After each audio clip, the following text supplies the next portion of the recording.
Hey there, Marvelous viewers, welcome back to the channel. In today's video, we're talking about The Boys Season 5, Episode 4 predictions. Let's get into it. Did anyone else have complete and total meltdown on their bingo cards for the third episode of The Boys Season 5?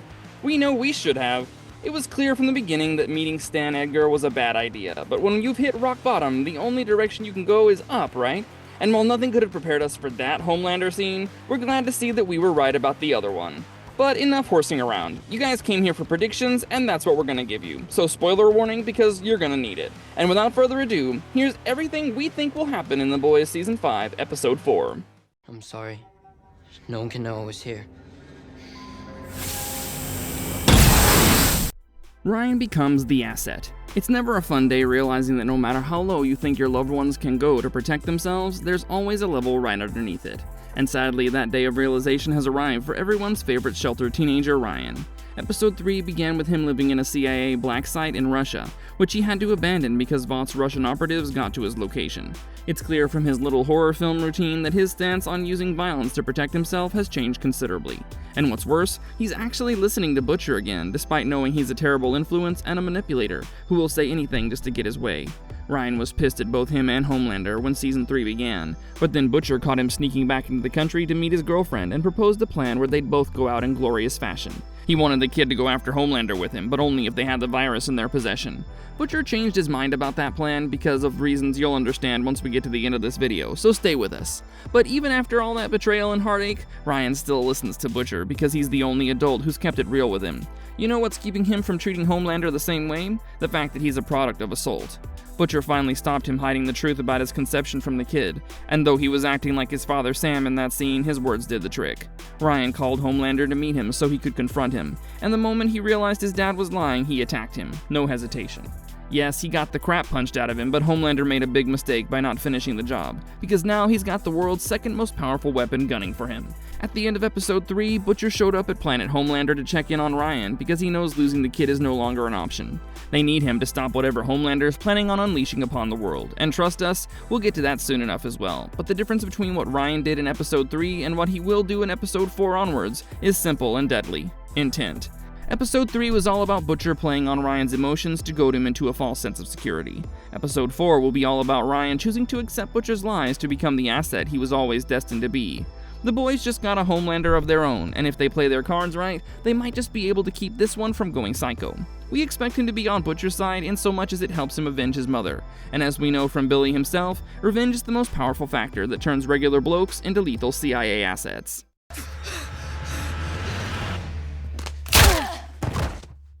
Where did Annie go? You know what else is a strong motivator for people? The desire to protect their loved ones, which is something Annie January is just realizing she doesn't have at a level that she used to.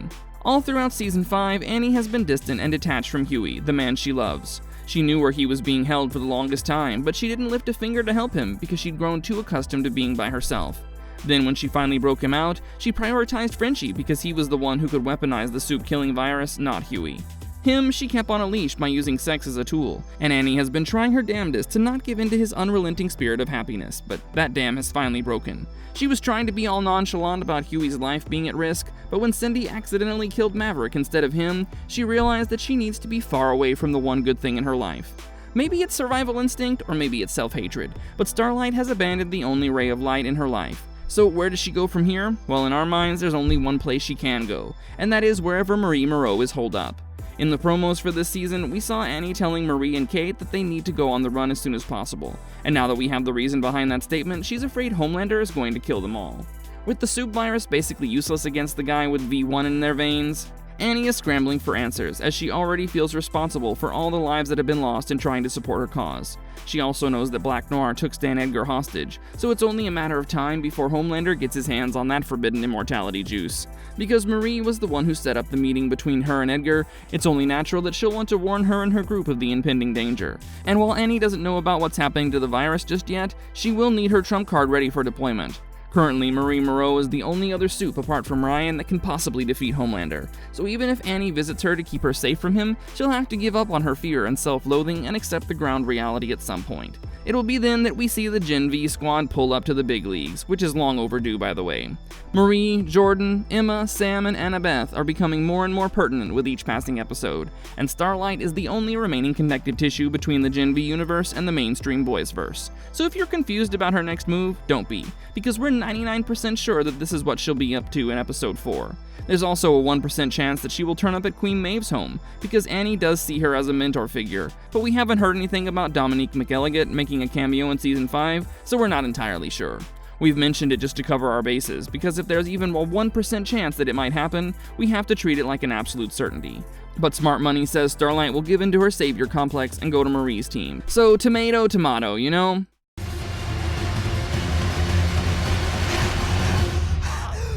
Race to Fort Harmony begins. As for the rest of the boys and the gang over at THAT Tower, now that Homelander has Stan Edgar in his bedroom, the race for V1 is on. As Dr. Samir explained in episode 3 before he pulled a prison break with his daughter, V1 is structured in such a way that the virus simply won't attach itself to its molecules. Even if they were to create a solution for this problem, they'd need some V1 first, because the current iteration of the virus is engineered for V2. Plus, it's a good idea to keep V1 away from Homelander generally because it's 10 times more potent than your standard compound V. That means it can potentially 10 times Homie's powers, and he's already the most powerful creature on planet Earth. Now, here's where the race to Fort Harmony becomes both simple and complicated. Stan Edgar and the boys, minus Butcher, discover its location and its purpose as Frederick Vaught's first secret soup lab in America during episode 3, but only the boys have access to the redacted files that reveal what exactly is in Fort Harmony and where. Frenchie was able to use the decoder that Butcher keeps in the Fort Erie hideout to bypass classification, and we've got MM on the team, who hacked into a cipher from the 40s like he's Cypher himself.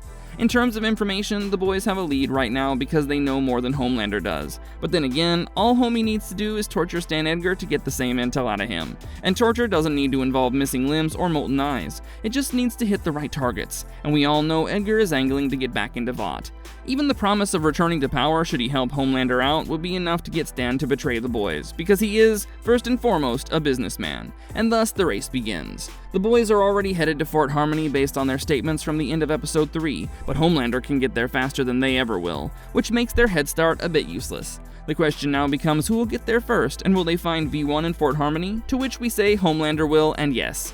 A satisfying ending is only satisfying when it beats increasingly worsening stakes, and right now, things are bad for the boys, but they need to be a lot worse. So Homelander will grab his dad and take him to the place where he himself most likely received V1, just to show him he's not a freaking kitty cat.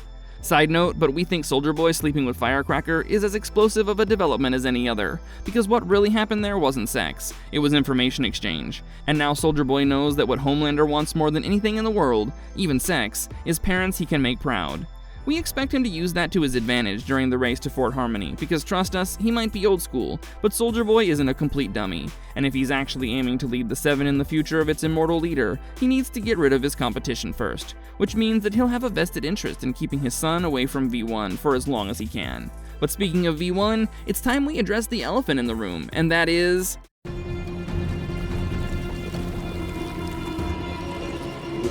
Is the soup virus out of the picture? For now, it does look like the soup virus is completely out of the picture, because the one good dose Butcher had was used for testing. Dr. Samir destroyed the rest before escaping with Zoe, and by his own admission, it'll take him anywhere between a week and a month to track them down. We can't imagine he'll let Zoe live if he does, because he needs Samir to be afraid of him to create more of the virus, and we've already established that Butcher is willing to lie to Ryan about anything to get him to behave how he wants. So for now, it is true that the soup virus is not as big of a factor as we previously thought it was. But The Boys is a series where the goalposts keep shifting every passing minute. The fact is, as long as Samir, his research notes, and Frenchie exist, the virus will never not be a threat to Soupkind. And then there are the dead bodies of Rockhard and Jetstream to take into consideration. In the comics, Vought created a version of Compound V that resurrects dead soups, but turns them into mindless zombies upon resurrection. The thing is, we don't know if the soup-killing virus goes dormant or dies after its intended target is deceased, and if there's even a slight chance that it remains active post-death, then Butcher's going to abuse that chance maliciously. The reason we keep harping on about his plan to trigger genocide is because A, it lines up with what happens in the comics, and B, we believe that Butcher's core reasoning for using the virus isn't entirely without merit. Soups are the root cause of several of the universe's ills, whether that's intentional or unintentional. That's why Soldier Boy was given his specific ability to be able to fry the V out of soup systems. It's a humane alternative to the soup virus that addresses Butcher's concerns and doesn't kill anyone. But Butcher being Butcher, he wants all soups to die, including himself, his teammates, and the little kid that's the only remaining legacy of his dear departed Becca. So no, we won't believe the soup virus is completely out of the woods until we see what happens with V1 in episode 4. And we still don't think anyone can reliably count it out as long as Samir and Frenchie are alive. So that's why we believe that the next episode will give us a better picture of its usability and whether Butcher can even synthesize more of it, because frankly, it's the only thing that's keeping Homelander on his toes right now, and things need to stay that way for him to go down.